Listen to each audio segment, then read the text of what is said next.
What are the things that we're pursuing? See, one thing that has really stood out to me, probably more so over the last few years than ever before, is that we were made to pursue relationship. And I think about all the things in my life that I have pursued. I've pursued a lot of other things besides relationship. And to be honest with you, most of my life, relationship is not something that I valued as of chief importance, even as a Christian. I knew I needed a relationship with God, yes. I knew I needed friends and relationship with others, yes, but it wasn't something that I prioritized as the most important thing in my life. And if you're like me, maybe you've pursued other things as well. Maybe you're pursuing other things now. You see, one of the things that's so clear to me is when God created mankind, He didn't just put them in the garden just to work. That was part of it, but that wasn't their ultimate purpose. That wasn't what He ultimately wanted them to pursue. He wanted them to pursue Him. He made them to pursue Him. You and I have been made to pursue God. You see, every other pursuit falls short. We're going to look at another passage here in Philippians chapter 3. Paul says it so beautifully. Philippians 3, verses 8 through 10. He says, I'm going to read verse 7 before this, but whatever were gains to me, I now consider loss for the sake of Christ.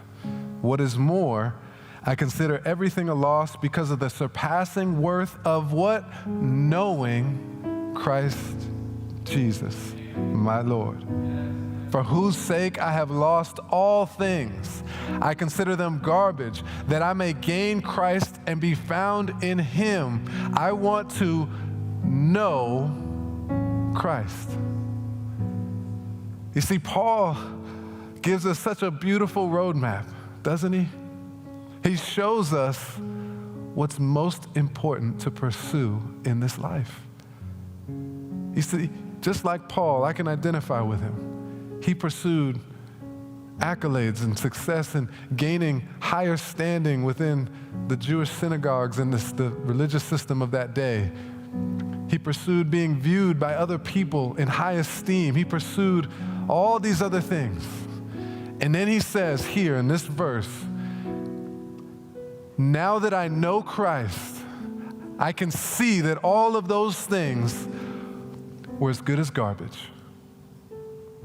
Those things did not fill the need and the desire that I had deep inside my soul. The only thing that can fill it is knowing Christ Jesus for myself. You see, beloved, we've been made for relationship. I got to tell you, to me, it's such a paradox that someone like me, born an only child to my mother, spent a lot of time alone and by myself for much of my life. In many situations and circumstances, all the way through my young adult years, I constantly felt alone, like it was all on me to do whatever needed to be done. I didn't understand the value of relationship. And yet God would take someone like me, and He would save me when I was at USC. And then He would put me in relationship with other people that would lead me to this place, to a church family that not only values loving God, but values the relationships we have with each other. You see, to put someone from a broken home and a broken family into a place that values family above everything else. I mean, God, how would you do that? How could you do that? How amazing that you would take me and you would give me the thing you knew that I needed, even though I was off searching for fulfillment in every other place. I thought relationship was just for people. I don't want to be careful with my words here. I thought it was for other people. I thought it was for anyone else who felt like they needed to lean on people. And I always guarded my heart and felt like I don't need people. I never want to get to a place where I feel like I need other people. But you know what? I was breaking code with the way that God made me, which is why I never found that fulfillment that I was seeking after. And it wasn't until I surrendered my heart to Him and learned how to love Him with all my heart and soul and mind and strength that He put me in relationship with other people so that I could receive this relationship that I was meant to live for and meant to pursue with all that I am. You see, the question we have to ask is there any other pursuit in life that's more important to us than relationship? Specifically, starting with relationship with God. If I were to ask you from this point forward to the end of your life, if all you gained was a relationship with Jesus, if it just got better and sweeter, but nothing else was added to you, would you be satisfied?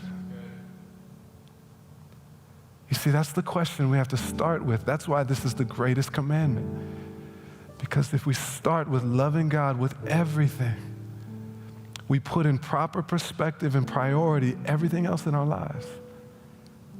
But when we feel like we have to pursue anything else other than a relationship with Him, it steals away the love and the life that He's called us to live with and live from.